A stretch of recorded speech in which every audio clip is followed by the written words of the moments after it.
Well, good morning. We're here to talk about project number one, which is field training standardization. And the approach that we're taking on this project is that we're going to try to collect and baseline, basically, what's going on out at the facilities. And we have an outstanding team that's going to be working with us. So our team has quite a wealth of air traffic experience in ATC training and working in the field.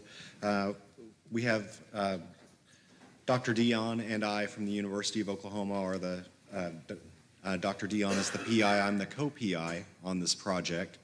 From Inter-American University, one of the first ATCTI schools that was accepted by the FAA into that program, we have Jorge Calaf and Caroline Ocasio at Tulsa Community College, old comrade of mine, Gary Westcott, who's in charge of the ATCTI program there and has many years of experience in the FAA as a controller and supervisor. Jim Ham, many years of experience with the FAA, and my former boss, both on the contract at the FAA Academy that OU held for many years, and my boss as the former ATCTI director at OU. Al Culp cannot be with us today. He's one of our affiliate university partners. He's at Texas State Technical College.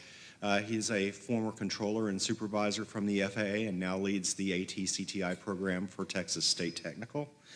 And then our industry advisors, we have Walt Cochran from Leidos and Mike Padgett from CI Squared. And we also have additional industry support that we can call on from Robinson Aviation and from Chickasaw Nation Industries.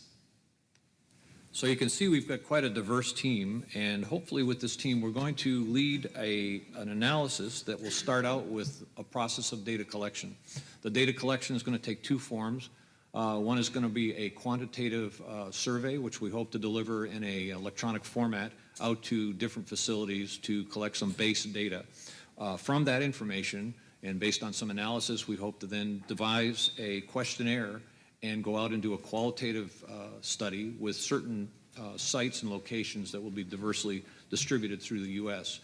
From that data, then, we will analyze the results, and hopefully we'll be able to come up with some what we believe could be standardized approaches to the field training that's going on. From that, we then also hope to be able to develop a model of how we could deliver one particular module of that in a standardized form and how it would fit within the larger picture.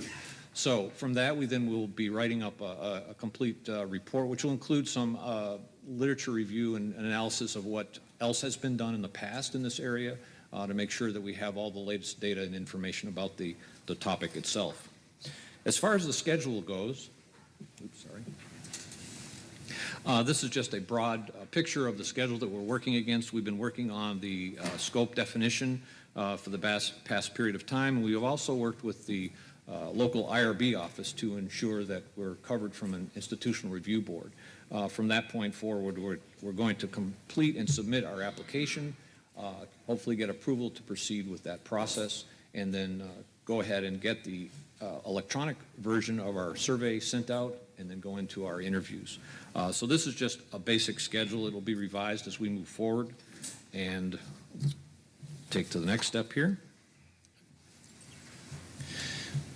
So after we do the initial survey instrument that we send out to a variety of facilities, on the field sites, we've decided for reasons of both budget and time to concentrate on a certain level of facility first, and then later, if we move into different phases, to expand that out to include other types and levels of facilities. At this point, we've decided to concentrate on terminal facilities, levels 4 through 9.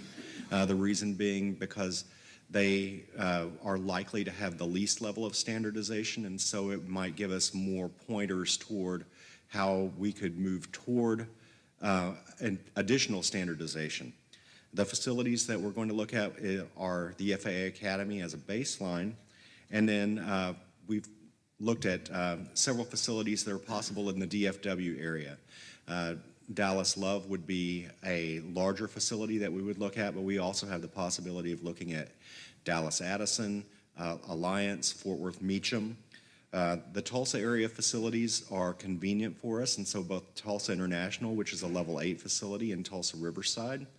And we may add Oklahoma City, which is also a level 8 facility, to that.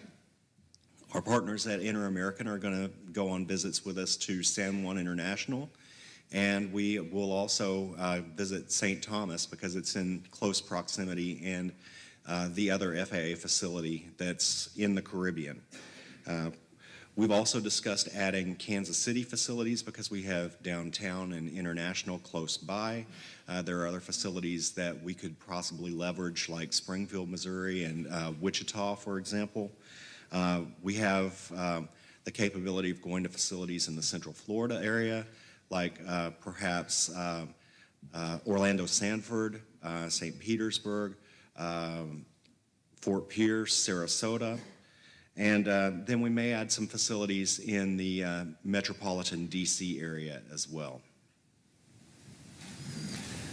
So we hope to be able to complete a large number of interviews based on the budget that we have available, and from that draw some conclusions. So basically we're doing a mixed method approach to collect this data and then present the results of that data.